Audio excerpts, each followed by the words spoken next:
Shalom Bapak Ibu Saudara yang dikasihi Tuhan. Kita bersyukur untuk pagi hari ini kita boleh kembali melanjutkan Bible reading kita, pembacaan kita. Hari ini kita akan belajar dari Yohanes pasal 6 ayat 1 sampai 24. Persilakan. Yohanes pasal 6. Sesudah itu Yesus berangkat ke seberang danau Galilea, yaitu danau Tiberias. Orang banyak berbondong-bondong mengikuti dia, karena mereka melihat mujizat-mujizat penyembuhan yang diadakannya terhadap orang-orang sakit. Dan Yesus naik ke atas gunung dan duduk di situ dengan murid-muridnya. Dan Paskah, hari raya orang Yahudi sudah dekat. Ketika Yesus memandang sekelilingnya dan melihat bahwa orang banyak berbondong-bondong datang kepadanya, berkatalah ia kepada Filipus, "Di manakah kita akan membeli roti supaya mereka ini dapat makan?" Hal itu dikatakannya untuk mencobai dia, sebab ia sendiri tahu apa yang hendak dilakukannya. Jawab Filipus kepadanya, "Roti seharga 200 dinar tidak akan cukup untuk mereka ini, sekalipun masing-masing mendapat sepotong kecil saja." Seorang dari murid-muridnya, yaitu Andreas, saudara Simon Petrus, berkata kepadanya, "Di sini ada seorang anak yang punya 5 roti jelai dan 2 ikan. Tetapi apakah artinya itu untuk orang sebanyak ini?" Kata Yesus, "Suruhlah orang-orang itu duduk. Adapun di tempat itu banyak rumput. Maka duduklah orang-orang itu, kira-kira 5.000 laki-laki banyaknya." Lalu Yesus mengambil roti itu, mengucap syukur dan membagi-bagikannya kepada mereka yang duduk di situ. Demikian juga dibuatnya dengan ikan-ikan itu sebanyak yang mereka kehendaki. Dan setelah mereka kenyang, ia berkata kepada murid-muridnya, "Kumpulkanlah potongan-potongan yang lebih, supaya tidak ada yang terbuang." Maka mereka pun mengumpulkannya dan mengisi 12 bakul penuh dengan potongan-potongan dari kelima roti jelai yang lebih setelah orang makan. Ketika orang-orang itu melihat mujizat yang telah diadakannya, mereka berkata, "Dia ini adalah benar-benar nabi yang akan datang ke dalam dunia." Karena Yesus tahu bahwa mereka hendak datang dan hendak membawa dia dengan paksa untuk menjadikan dia raja, ia menyingkir pula ke gunung seorang diri. Dan ketika hari sudah mulai malam, murid-murid Yesus pergi ke danau, lalu naik ke perahu dan menyeberang ke Kapernaum. Ketika hari sudah gelap, Yesus belum juga datang mendapatkan mereka, sedang laut bergelora karena angin kencang. Sesudah mereka mendayung kira-kira 2-3 mil jauhnya, mereka melihat Yesus berjalan di atas air mendekati perahu itu. Maka ketakutanlah mereka. Tetapi ia berkata kepada mereka, "Aku ini, jangan takut." Mereka mau menaikkan dia ke dalam perahu, dan seketika juga perahu itu sampai ke pantai yang mereka tuju. Pada keesokan harinya, orang banyak yang masih tinggal di seberang melihat bahwa di situ tidak ada perahu selain daripada yang satu tadi, dan bahwa Yesus tidak turut naik ke perahu itu bersama-sama dengan murid-muridnya, dan bahwa murid-muridnya saja yang berangkat. Tetapi sementara itu beberapa perahu lain datang dari Tiberias dekat ke tempat mereka makan roti, sesudah Tuhan mengucapkan syukur atasnya. Ketika orang banyak melihat bahwa Yesus tidak ada di situ dan murid-muridnya juga tidak, mereka naik ke perahu-perahu itu lalu berangkat ke Kapernaum untuk mencari Yesus. Ya, terima kasih. Pagi hari ini kita melihat satu peristiwa yang luar biasa. Seperti kita ketahui, Yohanes ini disebut Injil non-sinoptik. Maksudnya ketika Matius, Markus, Lukas banyak menceritakan tentang kisah atau kejadian-kejadian yang sama, tetapi Yohanes lebih memilih untuk menulis yang tidak diceritakan di Injil lain, sehingga disebut Injil non-sinoptik. Tetapi peristiwa Yesus memberi makan 5.000 orang ini dicatat di keempat Injil. Jadi ini adalah peristiwa yang penting yang menurut Yohanes ini penting untuk diceritakan kembali di Injilnya. Dan kita melihat di sini ada mujizat yang luar biasa. Peristiwa ini terjadi di tepi Danau Galilea atau Danau Tiberias. Dan waktunya saat itu adalah mendekati hari Paskah, hari raya orang Yahudi. Dan di sini dikatakan bahwa banyak orang berbondong-bondong mengikuti Yesus karena mereka sudah melihat mujizat-mujizat penyembuhan yang diadakannya terhadap orang-orang sakit. Jadi peristiwa sebelumnya itu membuat mereka begitu antusias untuk melihat Yesus, untuk juga menyaksikan mujizat apalagi yang akan dikerjakan oleh Yesus. Dan di Injil Matius dikatakan Yesus mulai berbelas kasihan ketika melihat orang banyak itu karena mereka terlantar seperti domba tidak bergembala. Yesus mulai mengajar mereka. Dan di ayat 5 Yohanes 6 ini Yesus memandang sekelilingnya dan melihat bahwa orang banyak berbondong-bondong datang kepadanya. Berkatalah ia kepada Filipus, di manakah kita akan membeli roti supaya mereka ini dapat makan. Rupanya Yesus melihat, Yesus memandang, Yesus mengerti kebutuhan orang banyak itu. Mereka sudah lelah dan mereka lapar karena Yesus, di mana kita bisa memberi mereka makan gitu ya. Seperti itu. Dan satu yang unik dari Yohanes juga ketika 3 Injil tidak menyebutkan siapa murid yang disuruh Yesus, tapi di sini Yohanes mencatat bahwa Yesus berkata kepada Filipus. Siapa ini Filipus? Gitu ya. Filipus mulai dari Yohanes 1, Filipus adalah murid yang dari awal mengikut Yesus. Jadi dia sudah ada ketika peristiwa air menjadi anggur di Kana itu, Filipus sudah ada di sana. Dan rupanya Yesus memakai ini untuk menguji murid-muridnya. Ayat 6. Hal itu dikatakannya untuk mencobai dia, sebab ia sendiri tahu apa yang hendak dilakukannya. Ya.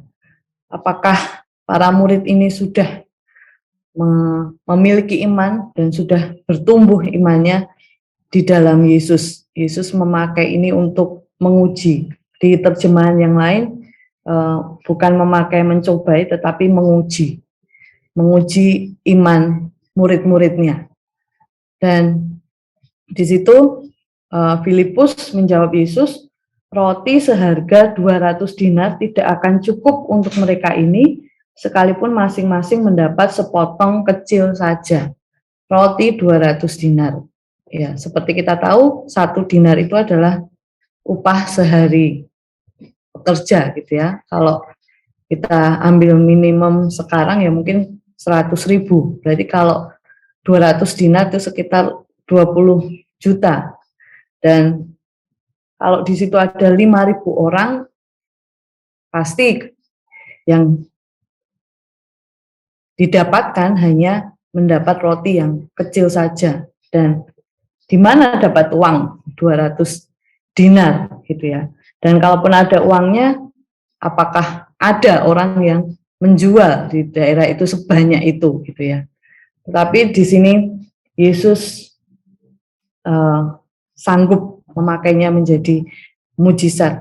Nah, sebenarnya Yesus ya dari Filipus yang sudah seawal mungkin mengikut Yesus, pasti kerinduannya Filipus sudah memiliki iman dan sudah bertumbuh imannya karena sudah melihat segala mujizat yang dikerjakan Yesus.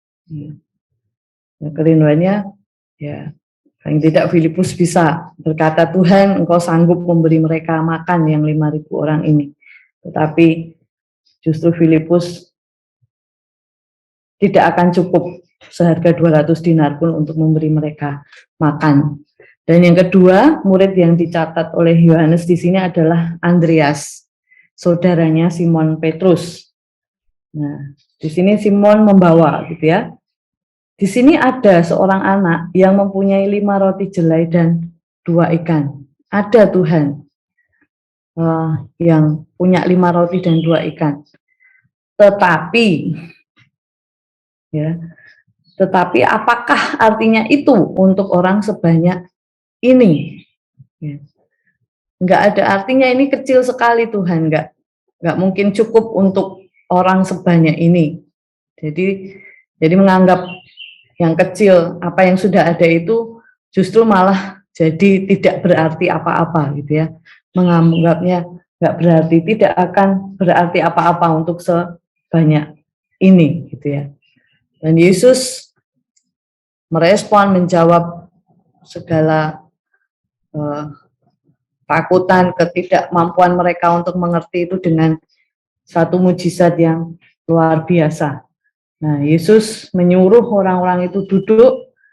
Nah, di sini mereka dihitung kira-kira 5.000 laki-laki banyaknya. Jadi yang terhitung hanya laki-laki gitu ya. Dan Yesus mengucap syukur, ayat 11. Lalu Yesus mengambil roti itu, mengucap syukur dan membagi-bagikannya kepada mereka yang duduk di situ. Demikian juga dibuatnya dengan ikan-ikan itu sebanyak yang mereka kehendaki. Jadi Yesus membawa apa yang ada itu, 5 roti 2 ikan. Dia mengucap syukur atas apa yang ada. Dia angkat di hadapan Bapa dan dibagi-bagikan kepada mereka semua. Dan mereka bisa makan sebanyak yang mereka kehendaki. Jadi tidak hanya makan cukup, tetapi mereka makan sampai kenyang gitu ya. Ada mujizat yang luar biasa, 5.000 orang laki-laki makan sampai kenyang, itu yang terhitung. Dan kita melihat di sini bahwa Yesus berkuasa atas kuantitas, apa yang bagi manusia begitu kecil, begitu sedikit, tidak ada artinya, tetapi di hadapan Yesus, Yesus berkuasa melipat gandakannya. Bahkan setiap orang bisa makan sampai kenyang. Dan di sini ketika orang sudah kenyang, Yesus berkata untuk kumpulkan potongan-potongan yang lebih supaya tidak ada yang terbuang. Kita harus menghargai berkat, ya, tidak menyia-nyiakan berkat, harus dikumpulkan kembali. Dan luar biasa, ketika mereka mengumpulkannya, mereka mengisi 12 bakul penuh, gitu ya.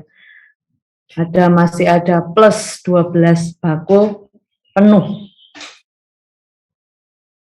Dan itu mujizat yang dilakukan oleh Yesus. 5 roti, 2 ikan, 5.000 orang makan kenyang dan ada sisa 12 bakul penuh.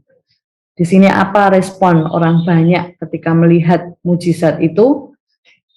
Ketika orang-orang itu melihat mujizat yang telah diadakannya, mereka berkata, dia ini adalah benar-benar nabi yang akan datang ke dalam dunia. Dia nabi yang akan datang ke dalam dunia. Dan mereka hendak membawa dia dengan paksa untuk menjadikannya raja, gitu ya. Sehingga kita lihat ke bagian selanjutnya, Yesus menyingkir ke gunung seorang diri, ayat 15. Karena Yesus tahu bahwa mereka hendak datang dan hendak membawa dia dengan paksa untuk menjadikan dia raja, ia menyingkir pula ke gunung seorang diri. Ya. Yesus menyingkir ke gunung karena ya orang-orang tadi yang hendak memaksa untuk menjadikan Yesus raja. Dan di Injil lain dikatakan Yesus menyingkir untuk berdoa di gunung. Nah, sementara itu dia menyuruh murid-muridnya untuk mendahulunya berangkat ke Kapernaum gitu ya dengan perahu. Dan di sini ada satu kejadian alam yang terjadi.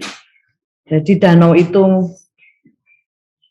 bergelora, ayat 18, sedang laut bergelora karena angin kencang ya.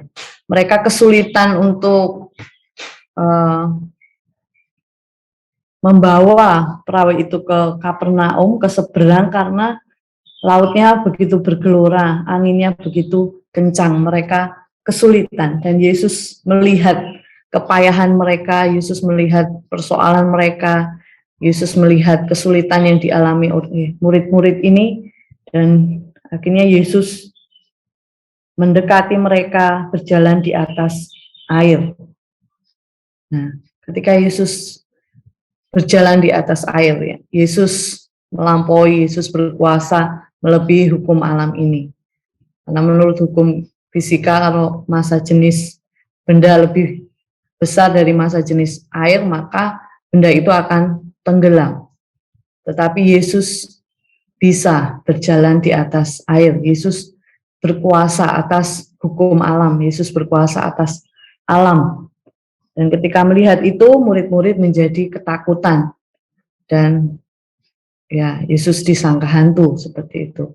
Tetapi Yesus meredakan itu. Yesus memberi damai sejahtera. Aku ini, jangan takut. Nah, aku adalah Yesus yang berkuasa atas alam ini, jangan takut. Dan ketika Yesus ada di perahu, danau itu menjadi reda, menjadi tenang. Dan mereka melihat bahwa Yesus berkuasa meredakan angin, meredakan laut yang bergelora. Yesus berkuasa atas alam semesta itu. Dan kita lihat berikutnya bahwa ternyata sekalipun Yesus sudah menyingkir, rupanya orang-orang banyak itu terus saja mencari Yesus. Ketika melihat di situ tidak ada perahu, ya mereka tahu bahwa oh, Yesus sudah berangkat ke seberang. Mereka menyusul Yesus. Gitu ya. Ayat 24, ketika orang banyak melihat bahwa Yesus tidak ada di situ, murid-muridnya juga tidak. Mereka naik ke perahu-perahu itu lalu berangkat ke Kapernaum untuk mencari Yesusnya. Mereka berusaha untuk melihat, untuk selalu dekat dengan Yesus. Tetapi tadi motivasinya keliru karena mereka ingin menjadikan Yesus sebagai raja mereka. Mereka saat itu sedang dalam penjajahan Romawi dan mereka ingin menjadikan Yesus raja, membebaskan mereka dari segala persoalan-persoalan yang ada, dan mereka ingin melihat Yesus memimpin mereka, menjadikan mereka raja mereka yang diharapkan. Yesus bisa, Yesus mampu untuk mengatasi persoalan-persoalan mereka secara jasmani. Nah, kita melihat di sini apa amanat teksnya pagi ini, bahwa Yesus itu adalah Tuhan yang peduli dan penuh kasih. Melihat orang banyak yang kelaparan, yang lelah, Yesus mengasihi mereka, Yesus peduli, menyatakan kuasanya, mujizat memberi mereka makan. Dan Yesus adalah Tuhan yang berkuasa atas kuantitas dan hukum alam. Dia tidak terbatas kuasanya, sanggup mengerjakan apa yang mustahil bagi manusia. Yesus berkuasa dan Yesus sanggup. Sebagai perenungan pagi ini, aplikasinya, sudahkah saya mengimani dan mengalami Yesus yang berkuasa, serta menyaksikan kuasa Yesus itu kepada orang-orang lain? Dan apakah saya mencari Yesus dengan motivasi yang benar? Terima kasih. Sekian renungan pagi ini. Ya, terima kasih Eva untuk firman-Nya mengingatkan kepada kita melalui Mas Yohanes pasal 6 ini untuk kita terus mengandalkan Tuhan, percaya bahwa Dia satu-satunya penolong kita, satu-satunya yang sanggup memberikan segala yang kita perlukan, satu-satunya yang kuandalkan. Engkau Tuhan yang setia.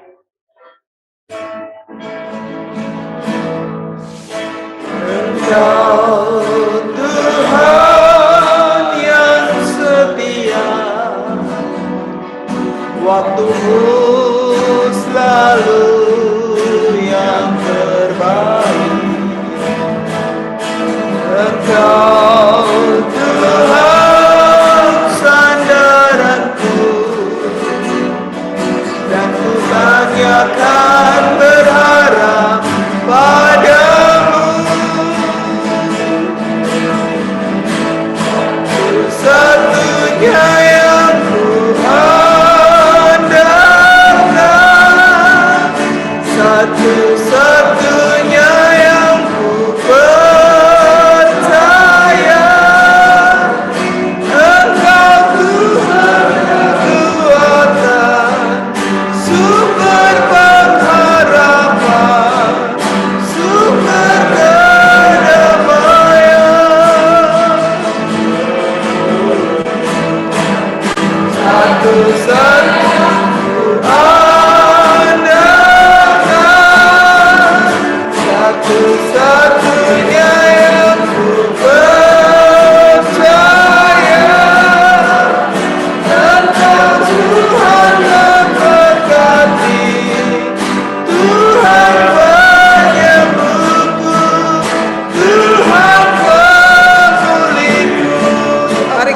mengucap syukur kepada Tuhan, karena kita punya Tuhan yang hidup, Tuhan yang sanggup untuk mengadakan segala sesuatu.